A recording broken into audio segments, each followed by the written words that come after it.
Hello, this is the Midday News Update. Thanks for joining us. Tonpa Primary School, situated in the hinterland of Malala in Madang's Boge district, was presented with a Lucas sawmill and financial assistance by the Madang provincial government. The Lucas mill, purchased at the cost of over 61,000 kina, is a huge boost for the school. The school can cut and process timber for new classrooms and staff housing. In addition, the provincial government presented the school with a check of 10,000 kina for development plans. They were encouraged to share the Lucas Mill with other cluster schools, health posts and churches in the Malala hinterland so that more communities can improve their living standards. Tonpa is inaccessible by road, but two vehicles brave the rough terrain and reach Tonpa in order to deliver the sawmill. Lae City is taking a step forward in sustainable energy supply with the launch and commissioning of the two energy projects in Morobe Province. Acting Prime Minister and Lae MP John Rosso on Friday launched the Yalu Solar Farm project and commissioned 8 new power generators at the Taraka Power Station. 20 megawatts of additional electricity will now be injected into Lae's grid, offering long-awaited relief to households and businesses affected by persistent power outages. The first step in addressing the long-standing issue of power woes was taken on Friday, February 6, 2026, with the launch of the Yalu Solar Farm project and the commissioning of 8 new power generators at the Taraka Power Station. The Yalu Solar Farm project is expected to deliver 10 megawatts of renewable energy into the Ramu grid, reducing reliance on diesel generation while improving reliability for Morobe Province and surrounding regions. At the same time, the 8 new 1.25 megawatt generators at the Taraka Power Station will be providing an additional 10 megawatts of firm capacity to stabilize Lae's electricity supply. Acting Prime Minister and Member for Lae, John Rosso, said this gives hope to the people of Lae City that they can now enjoy reliable power like any citizen and taxpayer of this country. Lae has about a capacity of 40 megawatts, 40 to 50, but as you heard earlier, Lae currently needs about 80 megawatts so that it can fulfill all the power requests. But with the mines coming up, Wafi coming up, Hidden Valley, all the mines, all the infrastructure, the population boom, and need Bluyumi for the Ramu grid by go in up close to 250 megawatts and by Yumi need him. The current generation now will give me come Yumi, lo Yonki, before Yonki at its maximum capacity and can produce him 50 megawatts. But because of aging infrastructure, I'm come down in upload 25 megawatts or so. But I can also announce here that PNG Power through KCH, then with the assistance of the Australian government, is now working on rehabilitating Yonki so it can go up from 25 megawatts back to full production of 50 megawatts to assist the Ramu grid. Rosso outlined that the two energy projects represent a combined government investment of close to 120 million kina funded through Kumul Consolidated Holdings, aimed at stabilizing and boosting power supply and supporting economic growth in Lae City and Morobe Province. Lae's power system was built for about 60,000 people, but today it serves close to 500,000, with the Lae MP saying rural to urban migration, job seeking, education needs and tribal conflicts have placed increasing pressure on urban services, particularly electricity supply. Kamila Gware, TVWAN News. A woman has died in the northern Bangladesh after contracting the deadly Nipah virus infection. According to the World Health Organization, the patient in Bangladesh, aged between 40 and 50 years, developed symptoms consistent with Nipah virus on January 21st, including fever and headache following a hypersensitivity, disorientation and convulsion. She died a week later and was confirmed to be infected with the virus a day after that. The ABC reported that the women had no travel history but had a history of consuming raw date palm sap. Nipah spreads mainly through products contaminated by infected bats, such as fruit. There are currently no licensed medicines or vaccines specific for the infection. Police prepare for thousands to gather in Sydney CBD tonight as Israel President Isaac Herzog arrived a 4-day visit following a Bondi Beach terror attack. Mr. Herzog said in a statement that he will join the community in grieving the lives lost and will meet with senior politicians.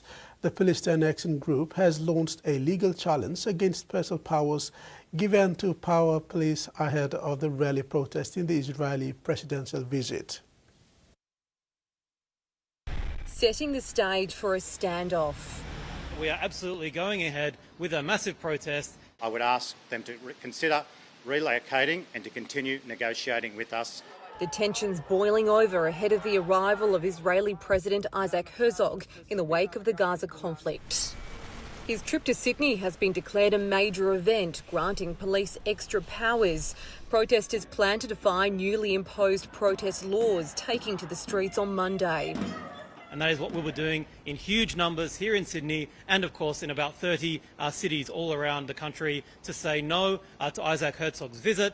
Thousands will gather at Town Hall before marching to State Parliament. The route is directly in the city's restricted protest zone. I do have concerns about the size of Town Hall, the possibility of overflow into public areas, which could lead to conflict between police and protesters. Late this afternoon, organisers mounted a legal challenge in the Supreme Court against the government's major event declaration. Clearly not meant to be used to shut down protests. It's clearly not meant to be used to silence our free speech to criticise a foreign head of state. The president's come here to mourn, and that's very understandable. It's not. I don't want to see trouble on our streets as a result.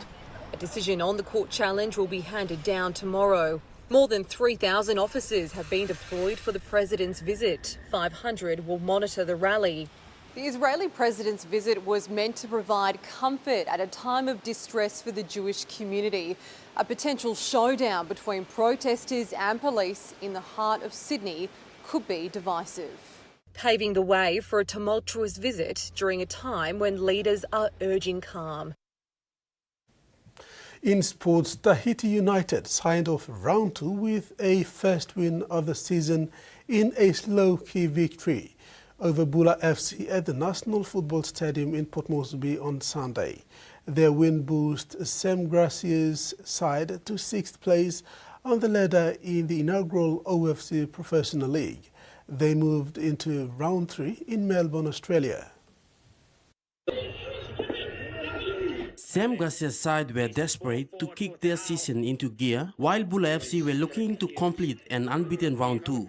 Tahiti United had the best of the heli going, with Jermaine Hayvigin the most dangerous outlet up front. The forward made good effort that was well saved by Bula FC's Didier Desprez, before Tinoi Tehau then dragged a sword wide. Roy Krishna had been recalled into the Bula FC starting lineup by Stephen Aure, but the veteran striker was finding it tough to make anything stick on the rare forward forays.